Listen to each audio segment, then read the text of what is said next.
আমরা যে জন্য বলেছিলাম যে বডি অন ক্যামেরা এবং সিসিটিভি সেটার প্রয়োগ হোক এই জন্য যে ভোট গণনা যেন স্বচ্ছতা জবাবদিহিতার সাথে হয়, ভোট গণনা পদ্ধতি সারা জাতি যেন জানতে পারে, এই বিশ্বাসই তারা করে নাই। বিশ্বাস করলেও ইলেকশন কমিশন পূর্বাপর প্রথম থেকে নিয়ে শেষ অবধি তারা এটা নিষ্ক্রিয় ছিল এবং এটা দিয়ে যে জাতিকে জানান দিবে যে আমার কত পার্সেন্ট ভোট কখন হলো, গণনা কিভাবে হচ্ছে, এটার ব্যাপারে ইলেকশন কমিশন তার দায়িত্ব এড়াতে পারে না।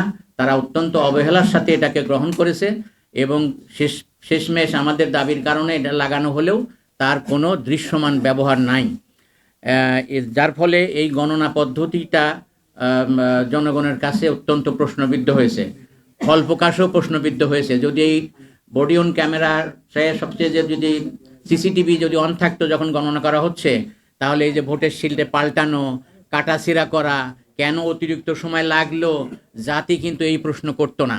যার ফলে এখন গভীর প্রশ্ন দেখা দিয়েছে যে যে জায়গায় ভোটের পরিমাণ এক্স অ্যামাউন্ট ক্যাস্ট হয়েছে এক্স প্লাস সাম অ্যামাউন্ট, তাহলে এই প্রশ্নটা তখন আর আসতো না।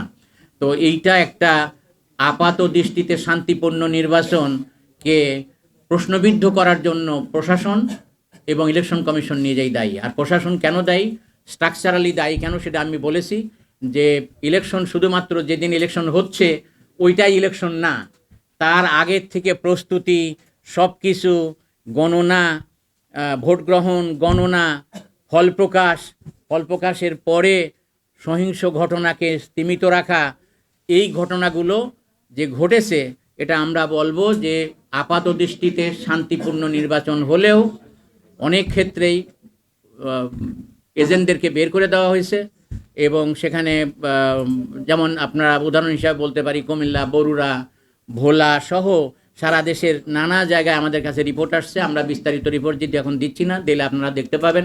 আমরা এখানে সুপারিশও দেব। আমরা চাচ্ছি যে ইলেকশন ব্যবস্থাপনার একটা ব্যাপক উন্নতি হোক এবং জনগণের কাছে এটা ট্রান্সপারেন্ট হোক।